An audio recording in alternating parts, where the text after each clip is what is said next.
March Madness tips off this week with the NCAA tournament. And as you're about to see in tonight's Eye on KELOLAND, one team that you're going to want to keep close eye on has a lot of South Dakota connections. Ryan Miller, who grew up playing basketball for Mitchell High School and Northern State University, is one of 3 assistant coaches for Creighton University that was ranked as high as number 7 in the AP poll this season. His primary job, week in and week out, is defense.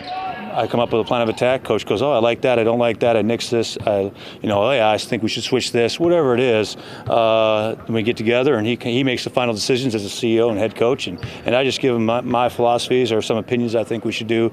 Head coach Greg McDermott, who is in his 13th season with Creighton, says Miller's coaching skills are well respected around the country. He's kind of the defensive coordinator for our team. He coordinates our defensive plan for every opponent, and we're currently, I think, in the top 15 in the country in defense. So he's done a great job, especially only being here a couple of years. He's really dug into what our plan is and has made some good adjustments in terms of how we're doing things defensively.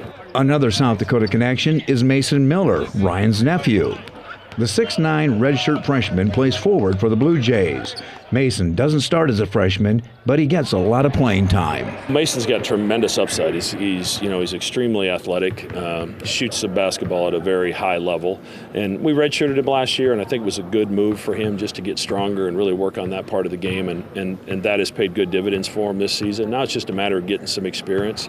But he's hit big shots for us. He's made great strides defensively, and he's going to be an important part of our program moving forward.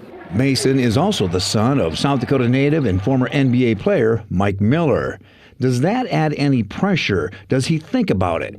I used to think about that a little bit, but I kind of, just kind of be my own path, really. Like it's different than him. I can do my own thing, and he's always told me that my whole life, that no matter what, he's fine with whatever I do. Ryan says when he watches his nephew play, he sometimes sees his brother Mike. Obviously, they're both love the game, passion for the game, and they work really hard at their craft. And both have size, athleticism. Actually, Mason's probably a little bit more athletic. He probably gets that from his mother.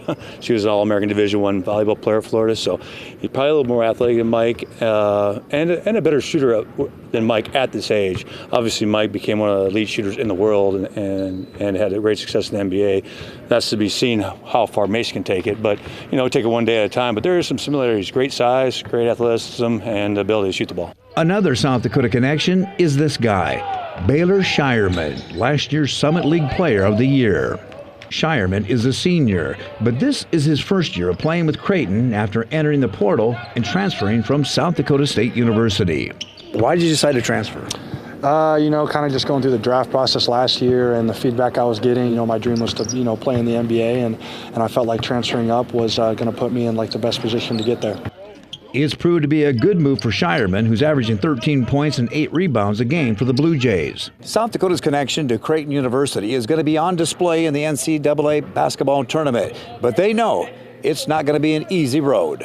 That's exactly what Coach McDermott says has to happen too. Defensively, we were elite really for a good portion of the conference season, and we've stubbed our toe a little bit the last couple of games. We have to get back to being who we need to be defensively, and we've been a little bit inconsistent shooting the basketball, and I think if we can flip that, we've got a chance to beat anybody in the country. And you can watch Creighton University in the NCAA tournament as they take on North Carolina State this Friday at 3 o'clock Central Time.